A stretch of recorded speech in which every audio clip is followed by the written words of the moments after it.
मैं Hiralal Kumar diamond math tech में आपका स्वागत करता हूं। अगर आप मेरे चैनल पर नए हैं तो चैनल को लाइक कीजिएगा, शेयर कीजिए, कमेंट कीजिए और सब्सक्राइब करके बेल आइकन को दबा लीजिए ताकि मैं कोई भी वीडियो को अपलोड करूं तो सबसे पहले नोटिफिकेशन आपके पास जाए और आप लाभ उठा सकें। तो मेरे प्यारे बच्चों, आज मैं आप लोगों को फिर से प्रीवियस ईयर मैकेनिक्स का क्वेश्चन करवाने जा रहा हूं। बच्चों, अगर आप तैयारी कर रहे हैं तो आप लोगों को जितना मैं क्वेश्चन बता देता हूं तो आप लोग कोशिश करें कि उतना क्वेश्चन का प्रैक्टिस करें लगातार, क्योंकि मैं आप लोगों को सबसे इजी मेथड में क्वेश्चन बताने का प्रयास करता हूं। तो बच्चों, बिना समय बिताए हुए हम लोग अपने टॉपिक पे आते हैं। आज भी मैं आप लोगों को बेहतरीन यानी कि प्रीवियस ईयर 2018 का 5 से 6 क्वेश्चन जरूर करवाऊंगा, क्योंकि बच्चों मेरे पास डाटा पर्याप्त नहीं रह पाते हैं, इसलिए जो है कि मैं आप लोगों को जितना हो सकता है उतना प्रोवाइड करता हूं। कोशिश करता हूं कि कुछ दिनों के बाद वीडियो की संख्या ज़रूर बढ़ाऊँगा और आप लोगों की तरफ 100% मैं अपने दिल से दिया हूँ ताकि आप लोग सक्सेस कर जाएँ, तो वही बहुत चीज़ है। तो आइए बच्चों, हम लोग शुरू करते हैं। तो आज का क्वेश्चन देखिएगा बच्चों, 90 यानी कि ये जो क्वेश्चन लिखा हुआ, क्या लिखा हुआ बच्चों, इसको आप लोग ध्यान से देखेंगे। देखिए क्वेश्चन कह रहा है एक क्वार्टर हॉर्स पावर, यानी कि दिया हुआ क्या बच्चों, दिया हुआ हॉर्स पावर। आप लोग पढ़े होंगे बच्चों के हॉर्स पावर यानी एचपी से डिनोट करते हैं। आप लोग पढ़े होंगे कि 1 HP इक्वल टू कितना वाट होता है बच्चों, 746 वाट होता है। ठीक है, अब देख रहा है कि motor runs at A speed of 600 RPM, यानी कि दिया हुआ बोला एक क्वार्टर हॉर्स पावर, यानी कि हॉर्स पावर का जो वैल्यू दिया हुआ है बोल रहा है कि 1/4 HP दिया हुआ। कितना दिया हुआ है, 1/4, यानी कि ये HP दिया हुआ है। ठीक है, अब देख रहा है कि रन्स स्पीड को हम लोग जो किससे डिनोट करते हैं, देखिए यहाँ से दिया हुआ है कि 600, ऐसे तो हम लोग n से डिनोट करते हैं बच्चों, 600 RPM। ठीक है, कह रहा है कि एज्यूमिंग इफिशियंसी को आप लोग नीटा से डिनोट करते हैं बच्चों। ये दिया हुआ 40% इक्वल टू आप लोग क्या लिखेगा, परसेंट को चेंज करते हैं फ्रैक्शन में, तो 0 से 0 कैंसिल हो जाएगा बच्चों। तो यहाँ से कितना आ जाएगा, 2/5 भी आप लोग लिख सकते हैं, या तो 0.4 भी लिख सकते हैं। तो यहाँ से देखिए और क्या कह रहा है निकालने के लिए, the work done by the motor, यानी कि W का वैल्यू कह रहा है निकालने के लिए, इज 1 रोटेशन विल बी, यानी एक रोटेशन में, यानी कि 1 रोटेशन में इसका वर्क डन क्या होगा। आप लोग ध्यान दीजिएगा, 1 रोटेशन में इसका वर्क डन क्या होगा। तो देखिए क्या करना है, सबसे पहले आप लोगों को इसमें से हम लोग को दिया क्या गया, एन का वैल्यू दिया हुआ है, नीटा का इफिशियंसी दिया हुआ है, और यहाँ से एचपी के बारे में कुछ बोला है। तो सबसे पहले बच्चों आप लोग जो है कि क्या पढ़े हैं, अगर नहीं पढ़े हैं तो आप लोग एक चीज याद कीजिएगा बच्चों, पावर इक्वल टू फॉर्मूला होता है एनर्जी अपॉन टाइम। क्या होता है बच्चों, एनर्जी अपॉन क्या होता है, टाइम होता है। तो यहाँ से आप लोग क्या लिखिएगा बच्चों, देखिए, तो यहाँ से अगर हमको निकालना है या तो देखिए वर्क का यूनिट सेम होता है, क्या कहते हैं, और जो है कि क्या कहते हैं वर्क डन का यूनिट सेम होता है, इसलिए यहाँ से हम लोग एनर्जी लिखे या वर्क डन लिखे। तो यहाँ से एनर्जी बराबर क्या हो जाएगा बच्चों, हो जाएगा पावर इंटू टाइम इंटू, अब देखिए यहाँ से क्या करते हैं, इसमें अगर हम लोग इफिशियंसी से मल्टीप्लिकेशन कर देते हैं बच्चों, तो क्या हो जाएगा, यहाँ से हम लोगों का क्या निकल जाएगा, डायरेक्टली यहाँ से वर्क डन निकल जाएगा, या तो एनर्जी निकल जाएगा, यानी एक बार में रोटेशन। तो बच्चा यहाँ से देखिए पावर कितना दिया हुआ वैल्यू बच्चों, यहाँ से कहा गया था पावर क्या, यानी पावर इक्वल टू क्या बोला था कि 1/4, यानी पी का वैल्यू कितना दिया हुआ, 1/4 HP के बराबर दिया हुआ है। तो यहाँ से अगर हम लोग सोल्यूशन करते तो कितना हो जाता है, 1/4 HP का वैल्यू कितना होता है बच्चों, 746 वाट होता है। तो यहाँ से हम लोग चाहेंगे तो पावर के जगह पे क्या लिखेंगे, 1/4 इंटू 746 लिख देंगे। अब देखिए बच्चों यहाँ से टाइम क्या है, टाइम को आप लोग देखिएगा, कह रहा है कि अब हम लोग देखेंगे बच्चों, एक चीज हम लोग निकाल लेंगे, आराम से देखिएगा, यहाँ घबराना नहीं है। मैं क्या कहते हो थेटी मेथड में समझा देता हूँ, क्योंकि यहाँ देखिए RPM का मतलब क्या था बच्चों, रिवॉल्यूशन पर मिनट, यानी कि 1 मिनट में वह कितनी बार चक्कर लगाता है। तो यहाँ से अगर मानिए कि यहाँ से दिया हुआ बच्चों 600 जो है कि वह कितना 1 मिनट में लगाता है। अगर 600 रिवॉल्यूशन 600 चक्कर 1 मिनट में लगाया, तो एक चक्कर लगाने में इसको कितना मिनट लग जाएगा बच्चों, 1/600 मिनट लगेगा। लेकिन बच्चों यहाँ से याद रखिएगा, हम लोग रिवॉल्यूशन जो निकालते हैं वो हम मिनट यानी कि छोटा यूनिट, ऐसा यूनिट में हम लोग चलते हैं, मिनट को सेकेंड में बदलना पड़ेगा। तो यहाँ से क्या हो जाएगा बच्चों 1/600, यानी कि 6 से 60 से मल्टीप्लाई कर 60 सेकेंड हो जाएगा, यानी 6 10 कितना आ गया बच्चों 1/10, यानी कि एक रिवॉल्यूशन में कितना टाइम लग रहा है बच्चों, हमको 1/10 सेकेंड लग रहा है। यानी कि हम लोग देखेंगे टाइम की जगह पे क्या पुट करेंगे 1/10 सेकेंड पुट करेंगे, और नीटा यानी इफिशियंसी का वैल्यू कितना दिया बच्चों 2/5। यहाँ से आप लोग सोल्यूशन कर लीजिए तो कितना आ रहा है देखिए 2 2 जा 4, 2 से कट जाएगा, देखिए 2 3 जा 6, 2 3 जा 6 हो गया, 2 7 जा 14, 2 3 जा 6, कितना आ गया। अब देखिए ऊपर में कितना आ गया है 373 अपन, देखिए नीचे में कितना 10 × 5। बच्चों एक चीज़ आप लोग याद रखेंगे, कोशिश कीजिएगा कि यहाँ पे जो है कि इसको देखिए यहाँ से डिवाइड कर दीजिएगा, डिवाइड कीजिएगा तो कितना आ जाएगा बच्चों 5 7 जा 35, 2 3 5 4 जा 20, 5 4 यानी कितना आ गया बच्चों 74.6/10 आ जाएगा। यानी एक अंक के बाद और दशमलव कहाँ आएगा लेफ्ट साइड आएगा, यानी क्या 7.46। अब लोग बच्चों वर्क डन या इसका यूनिट क्या आप लोग जानते हैं क्या होता है जूल होता है। तो यही आपका कौन आंसर हो गया। तो ऑप्शन मैं लिखा था तो कौन सा ऑप्शन हो जाएगा बच्चों आपके लिए, ऑप्शन ए सही है। Thank you. तो देखिए बच्चों हम लोग नेक्स्ट क्वेश्चन करते हैं। कितना इजी क्वेश्चन है, लेकिन आप लोग अगर नहीं जानते तो बहुत ही हार्ड है। देखिए कह रहा है ए 2 मीटर लॉन्ग रॉड, यानी कि लेंथ जो है रॉड कैसा होता है बच्चों, यहाँ से देखेगा तो रॉड जो होता है यानी कि सिलेंड्रिकल होता है, याद रखिएगा ये चीज सिलेंड्रिकल रॉड होता है बच्चों। ये देखिए यहाँ से दिया हुआ इसका जो लेंथ दिया हुआ है यानी बच्चों यही यानी एल का वैल्यू जो दिया हुआ कितना दिया हुआ है 2 मीटर दिया हुआ है, ठीक है। कारण रेडियस ऑफ 1 cm, इसका मतलब ये रेडियस दिया हुआ 1 cm दिया हुआ। चूंकि आप लोग होशियार है जानते हैं कि हमेशा इसको किसमें चेंज करते हैं हम लोग एसआई यूनिट में चेंज करते हैं। क्या हो जाएगा बच्चों 1/100 यानी कि 0.01 मीटर हो जाएगा, आर का वैल्यू हो जाएगा। तो यहाँ से हम लोग क्या करते हैं बच्चों जब आर का वैल्यू आप लोग ये चीज लिख लिए हैं। अब देखिए which is fixed one and is given A twist of 0.8 radian, यानी कि कह रहा है कि इसका एक एंड जो है कि क्या करेगा बच्चों ट्विस्ट का मतलब होता है कि घूमना, यानी कि उतना एंगल क्रिएट करेगा बच्चों। ये क्या करेगा थीटा का वैल्यू क्रिएट करेगा यानी 0.8 रेडियन। रेडियन में चूंकि हम लोग जानते हैं कि एंगल जो होता है क्या होता है बच्चों रेडियन में ही ज्यादातर दिया जाता है। तब कह रहा था shear strain developed will be, यानी क्या निकालना बच्चों शियर स्ट्रेन निकालना है। तो यहाँ से बच्चों सबसे पहले हम लोग क्या करेंगे शियर स्ट्रेन का फॉर्मूला लिख लेंगे कि शियर स्ट्रेन का फॉर्मूला क्या होता है। तो आप लोग लिखिएगा यहाँ से बच्चों होता है डिफॉर्मेशन, यानी कि डिफॉर्मेशन अपॉन ओरिजिनल लेंथ कह दीजिए, ओरिजिनल लेंथ। अब देखिए बच्चों यहाँ से सबसे पहले हम लोग डिफॉर्मेशन टोटल डिफॉर्मेशन निकाल देते हैं। टोटल डिफॉर्मेशन कितना हुआ लेंथ में चेंज कितना हुआ। तो बच्चों टोटल डिफॉर्मेशन एल बराबर क्या था थीटा इंटू आर होता है। थीटा का वैल्यू 0.8 रेडियन हो गया इंटू आर का वैल्यू क्या कीजिएगा बच्चों 0 यानी कि 0.01 से मल्टीप्लाई करेंगे कितना हो जाएगा बच्चों 800 यहाँ पे आ जाएगा, यहाँ पर 1 0 कितना हो जाएगा बच्चों 0.008, यानी कि ये जो हो गया मेरा टोटल डिफॉर्मेशन निकल गया। क्या निकल गया बच्चों टोटल डिफॉर्मेशन। यहाँ से लिख सकते हैं deformation equal to theta R लिख दीजिएगा बच्चों, ये फॉर्मूला आप लोग लिख लीजिएगा। थीटा इंटू आर, यहाँ थीटा 0.8 बनाया था इसको हम लोग क्या किए रेडियस से मल्टीप्लाई किए तो डिफॉर्मेशन निकल गया। तो टोटल डिफॉर्मेशन कितना हो गया बच्चों 0.0008 अपॉन ओरिजिनल लेंथ कितना था बच्चों मीटर में ही दिया हुआ था 2 मीटर। चूंकि इसको भी हम लोग मीटर में निकाल लिए, इतना मीटर हो गया और यहाँ से क्या हो गया बच्चों 2 मीटर। देखिए मीटर से मीटर कैंसिल हो गया, कितना 2 4 8 कितना आ गया बच्चों 0.004।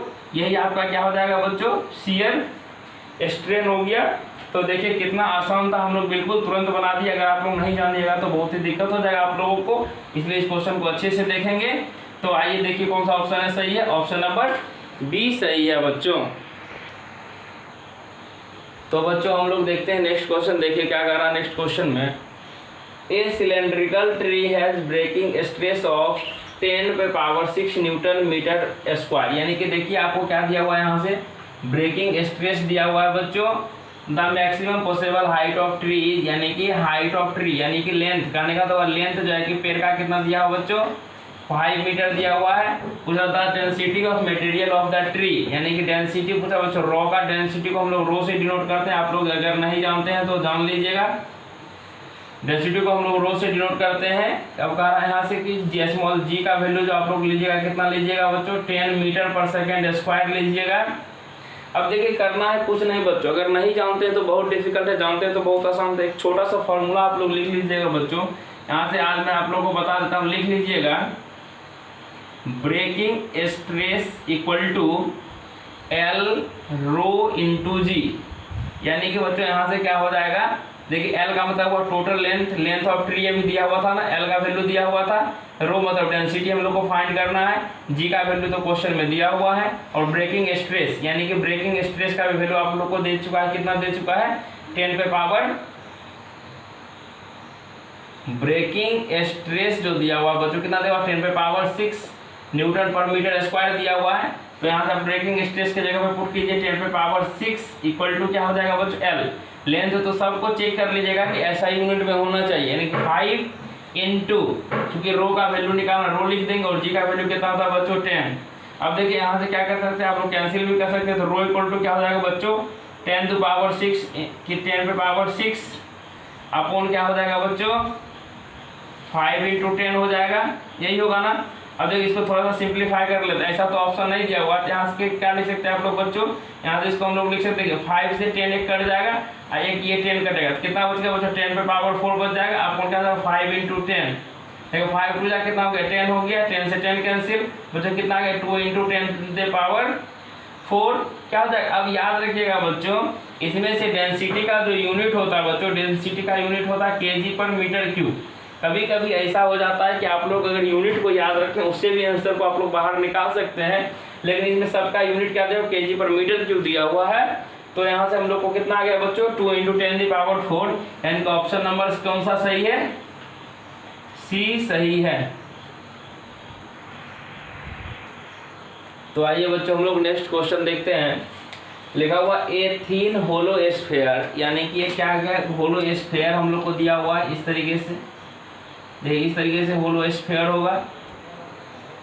अब इसमें से कहा जा रहा है कि ये होलो स्फेयर ऑफ मास, इसका मास कितना दिया हुआ बच्चों, होलो स्फेयर का मास जो है यानी कि इसका मास कितना दिया हुआ m दिया हुआ है, करा is completely filled with a liquid of mass m। देखिए इसमें से एक लिक्विड जो भरा हुआ है बच्चों, यहाँ इसमें क्या क्या भरा हुआ है, पूरे में एक लिक्विड भरा हुआ, क्या भरा हुआ पूरे में लिक्विड भरा हुआ, तो लिक्विड भर दिए। लेकिन बच्चों यहाँ से ये जो लिक्विड जो हो जाएगा ये बच्चों नॉन विस्कस लिक्विड होता है, कैसा होता है नॉन विस्कस। इस क्वेश्चन में आधा अधूरा दिया हुआ है, लेकिन आप लोग क्या कीजिएगा नॉन विस्कस लिक्विड इसमें भरा हुआ है।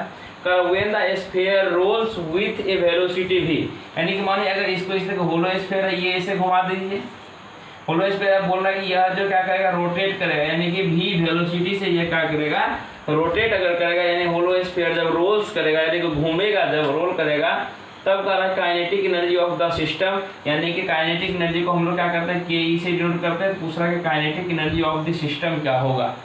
तो बच्चों हम लोग क्या करेंगे, यहाँ से देखिए आप लोग तो थ्योरी नहीं पढ़े हैं तो डायरेक्टली मैं नॉमेरिकल समझा देता हूँ, अगर इस तरह टाइप का आ गया तो आप लोग बना दीजिएगा, ठीक है। तो देखिए सबसे पहले आप लोग लिखिएगा यहाँ से kinetic energy of the system equal to हो जाएगा बच्चों kinetic energy of rotation plus kinetic energy of translation motion. देखिए यहाँ से क्या हो जाएगा, सबसे बच्चों क्या हो जाएगा काइनेटिक मोशन हो जाएगा रोटेशन, इस देखिए यहाँ से रोटेट जो है हम लोग इसको क्या करेंगे इस बॉडी को रोटेट करेंगे, तो रोटेट के कारण जो क्या करेगा मेरा उत्पन्न हो गया उसके लिए काइनेटिक एनर्जी। और दूसरा क्या कहता है ट्रांसलेशन करने का मतलब ये हुआ बच्चों, देखिए इसमें से क्योंकि जब क्या करेगा ये होलो स्फीयर मूव करेगा, तो मूव करने के बाद क्या करेगा इसमें से लिक्विड होगा, क्या वो लिक्विड नहीं लिक्विड भी क्या करेगा मूव करना शुरू कर जाएगा। तो यहाँ से हम लोग क्या लिखेंगे बच्चों, ये जो सिर्फ क्या हो जाएगा होलो सरफेस के लिए जो हो गया ये हो गया, लेकिन यहाँ ट्रांसलेशन मोशन किसके लिए आ जाएगा बच्चों, लिक्विड हो गया। अब प्लस ये जो स्फीयर जो नीचे वाला ये जो घूमेगा इसको हम लोग कहते हैं ये हो गया। तो इसको हम लोग किस तरीके से बनाएंगे बच्चों, अब देखिए यहाँ से इसका फॉर्मूला क्या होता है हाफ, ऐसे हम लोग पढ़े mv² काइनेटिक एनर्जी बराबर, लेकिन जब रोटेशनल यानी कि होलो स्फीयर में आ जाता है तो यहाँ से क्या होता है बच्चों half I omega square plus यहाँ से क्या हो जाएगा बच्चों हाफ इंटू इसका, देखिए इसका भी मास m दिया हुआ था और जो लिक्विड का मास जो था बच्चों वो भी m दिया हुआ था, तो m प्लस m कितना हो जाएगा, यहाँ से आपको समझा देता हूँ mass of m plus m कर दीजिएगा इंटू हाफ mv², कुछ नहीं किए हैं लिख दिए।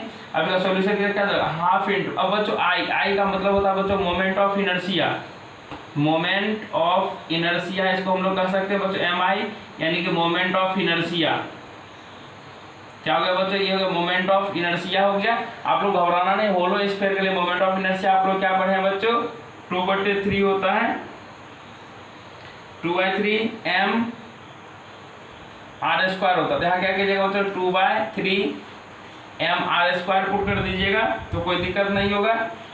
m r² लिख दिए इंटू ओमेगा स्क्वायर है ही। अब देखिए ये बच्चों तो यहाँ से आई का वैल्यू मैंने पुट किया था, अब यहाँ से क्या जाएगा बच्चों, हाफ इंटू यहाँ का m प्लस m का जगह 2m इंटू VS का, देखिए 2 से 2 कैंसिल हो गया, यहाँ से भी ये 2 कैंसिल हो जाएगा, क्या बच जाएगा बच्चों 1/3, देखिए m r², यहाँ से क्या जाएगा ओमेगा स्क्वायर प्लस यहाँ से कितना आ गया बच्चों mv² आ गया।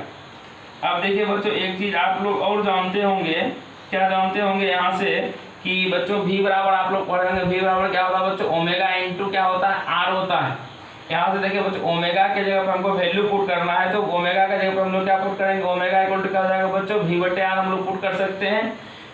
तो यहाँ से क्या हो जाएगा बच्चों 1/3 इंटू m है तो m छोड़ देंगे क्योंकि m r²। अब देखिए ओमेगा यहाँ से या तो लिख सकते हैं r इंटू ओमेगा, सीधा सीधे देखिए यहाँ से कीजिएगा r इंटू ओमेगा, यानी कि क्या कीजिएगा r इंटू ओमेगा जब है इसके जगह हम लोग v भी लिख सकते हैं बच्चों। लाइक क्या होगा यहाँ से हम लोग क्या करेंगे ओमेगा² और यहाँ पे क्या दिया r² दिया, इस जगह पे क्या हम लोग इसको अगर स्क्वायर करोगे तो क्या हो जाएगा ओमेगा² v² भी हो सकता है।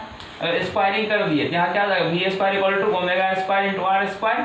तो यहाँ से आप लोग क्या कीजिएगा पुट कीजिएगा तो v² हो जाएगा, प्लस में क्या हो जाएगा यहाँ से mv² हो गया। अब दोनों का देखिए एलसीएम लीजिएगा तो कितना हो जाएगा 3 हो जाएगा बच्चों, यहाँ से क्या हो जाएगा mv² प्लस 3mv² हो गया। तो दोनों को जोड़िएगा कितना हो जाएगा बच्चों 4mv²/3, यानी कि यही आपका क्या हो जाएगा आंसर हो जाएगा। तो देखिए ऑप्शन में, ऑप्शन नंबर सी में बच्चों ये दिया हुआ है 4/3 mv², तो यही आपका क्या हो जाएगा बच्चों आंसर हो जाएगा। मैंने बिल्कुल आसान शब्दों में आप लोगों को समझा दिया है। तो आइए बच्चों हम लोग लास्ट क्वेश्चन देखते हैं आज का। यहाँ लिखा हुआ है a truss consisting of non coplanar members is called. यहाँ से बच्चों इसका आंसर हो जाएगा एस्पेक्ट्रस। आप लोग देखेंगे ये थ्योरी का चीज है, क्योंकि बच्चों हम लोग और आप लोगों के बीच का जो है कि मिलने का समय का फासला जो है कि वो बहुत कम दिनों का रहा, लेकिन मैं फिर भी कोशिश करके 100% आप लोगों को देने की कोशिश की है कि आप जो है कि बहुत अच्छे से आप लोग पास कर जाएं। तो बच्चों क्या कहते हैं आज का वीडियो कितना अच्छा लगा आप लोगों को, यह हमें कमेंट करके ज़रूर बताएंगे। तो बच्चों मैं यही कहना चाहूँगा कि अपने दोस्तों को अगर ज़रूरत हो तो उसे भी शेयर करें। तब तक के लिए आपसे विदा लेते हैं बच्चों। थैंक यू, धन्यवाद, जय हिंद, जय भारत।